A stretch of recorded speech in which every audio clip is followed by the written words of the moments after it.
Hey everyone, it's your man James back again with some more comic reviews for you. Today we're going to look at Killer Instinct from Dynamite Comics by Ian Eddington and Cam Adams.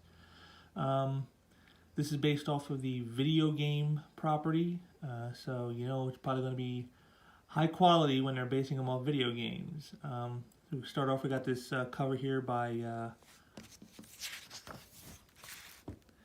the Yildare Sinar. I'm sure I stepped all over that name. Sorry about that. Actually, the cover isn't too bad. You know, very typical, very video game-esque. You got, action going on with some super-powered babes here kicking some butt, tearing things up. So, what you would come to expect. As far as the story goes, basically it takes place in Seattle. Here is where it starts out, and the world has been trashed due to a battle between sort of demonic forces and some superpowered beings. It laid waste to the world, and now everyone is left living in the rubble. You can see right here we saw. This doesn't feel like victory.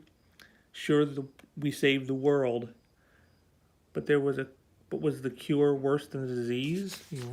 See all people, they're all living, the homeless life, it seems.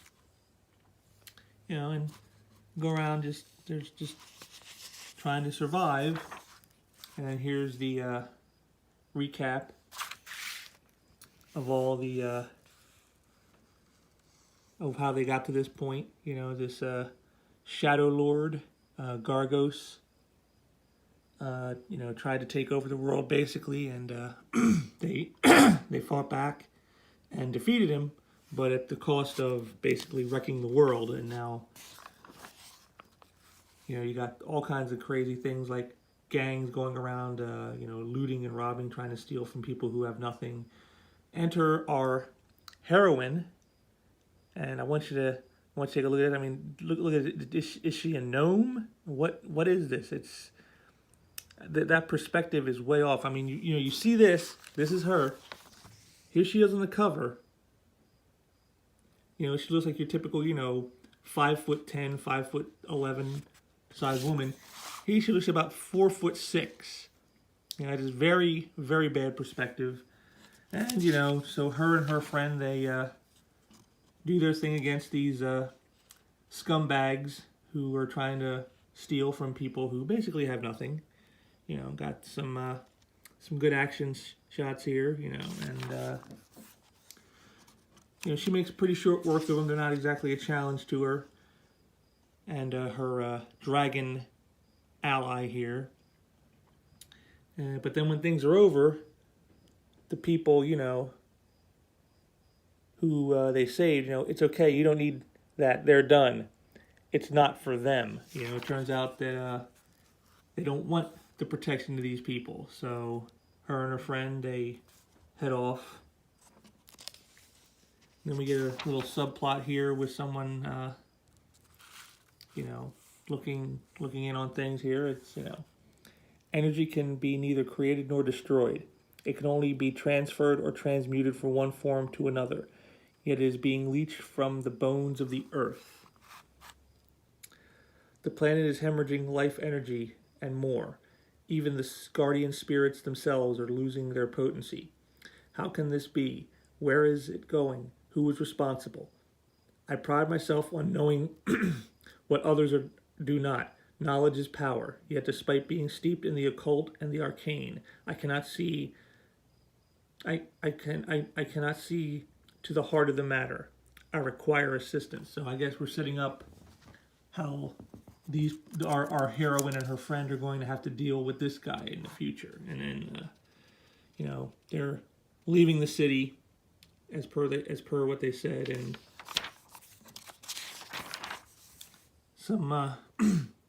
some military types show up saying that they need their help. You need to come with us. Do I have a choice? No, not really. But it turns out all to be a trap. Look, there it is. So much for the play acting crap. Vampire, the Coven, and so so then they go into battle mode again. And again, here I want you to take a look at this image. Look at that face. Look at that. Yeah, noses don't bend like that even when they're getting punched. I mean, I guess one of her powers to be Reed Richards or something, and got rubbery. She Plastic Man. What is that? What is that? I mean, I get she's getting decked, but there's some battle. Her and her ally once again, but this time it's a little more pitched. It's not quite as easy as the last one, but they find a way in the end to defeat them, and they take off. And then in the end, her friend, my hold on this world is slipping. My life energies are being subtracted by some force. What can I do to stop it? I don't know, but there may be one who does. One who does. You must find Anagos. He can help you. And then he disappears, and she's left alone. So I guess that sets up our guy from a couple of pages ago who needs assistance, and she's going to be the one to assist him. I gotta say, overall, this is pretty bad, even for a video game adaptation, because the story just, you feel like you came in the middle already in the story, where everything is wrecked, and they got that big 2 pages of trying to recap everything else, but you never get any context, everything that is done,